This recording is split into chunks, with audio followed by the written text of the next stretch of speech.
Yo, what's up guys? So ngayong araw, may share lang ako sa inyo. Hindi ko maitago yung saya sa puso ko na nararamdaman. Kasi sa loob ng ilang taon na humihingi tayo ng approval galing sa Chief of Executive Brigadier General. Sa wakas, kahapon, pinayagan niya na tayong kumuha ng big bike.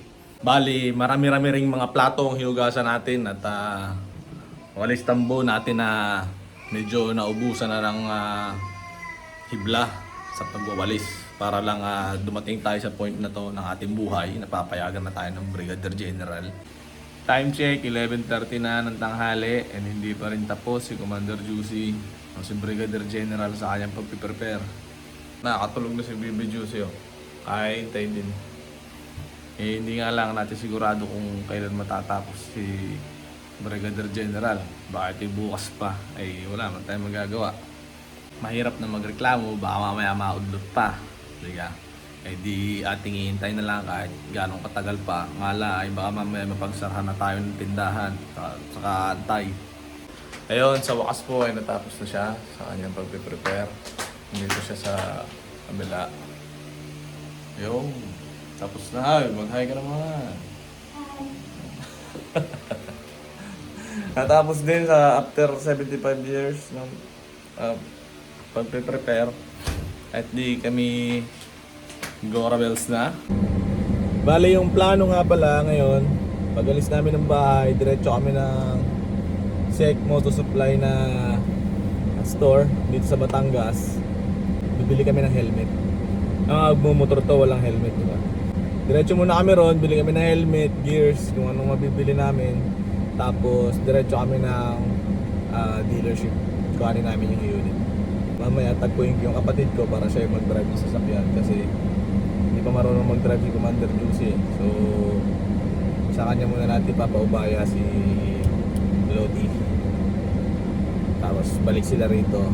Yo, what's up guys? So ngayon kasama ko na si Commander Juicy and papunta na kami ng SEC Moto Supply dito sa Batangas, sa Pulgo.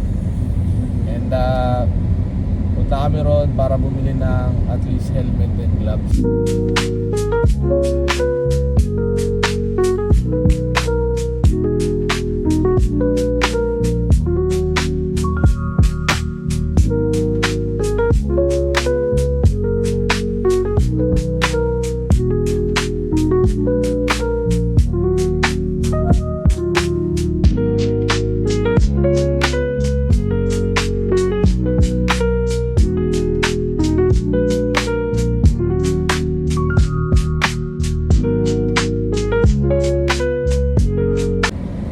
Yun guys, so we are here now at SEC Moto Supply and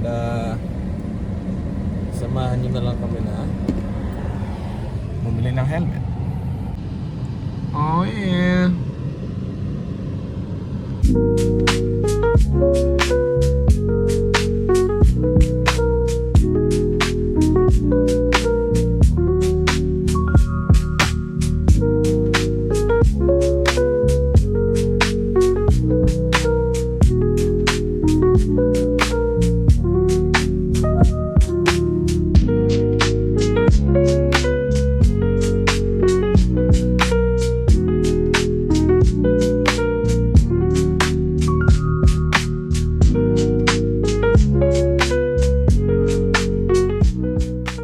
What is up guys? So after namin kumain, dumiretso muna ulit kami sa bahay kasi wala pa yung kapatid ko na magdadrive ng sasakyan. Hintayin na lang namin sila dito. Pero habang naghihintay, andun sa likod yung binili natin na helmet at saka riding gears. Unbox na lang natin sa loob ng bahay.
makikita dyan? Baterya. Nandiyan sir yung battery tools. Tapos yung naman yung side stand, indicator, speedometer, tapos yung RPM sa taas. Information ng motor, nandito po yung voltage, temperature, pressure ng gulong. Papaguhin natin yan mamaya sir sa aming isa. Yung normal na tire pressure nito. 29 sir sa harap, tapos 30 sa likod kapag walang gas, 31 kapag kasi ni ESS, familiar pa kayo sir. ESS. Kapag nag-saddle stock ka, magawan lang naman yung hazard. Wow, magawan lang naman. Okay. Parang indicate din na nag-saddle stock ka. Tapos shifter. Up and down na yan. Up lang. Up lang. Shift alert naman natin sir. Nakaset siya ng 6. Pero dapat naglalaro lang siya sir sa 4 to 6,500 per day. Kasi Pwede mo na may upshift yan. nasa braking period pa lang tayo. Hindi mo na natin yung road lag. Oo. Sige na.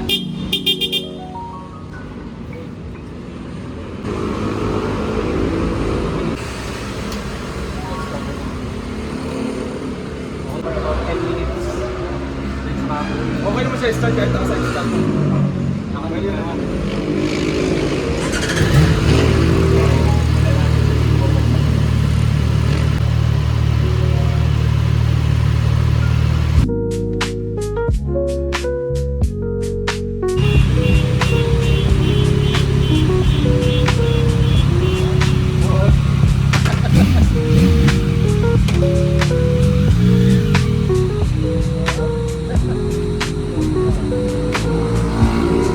Takbo, baby.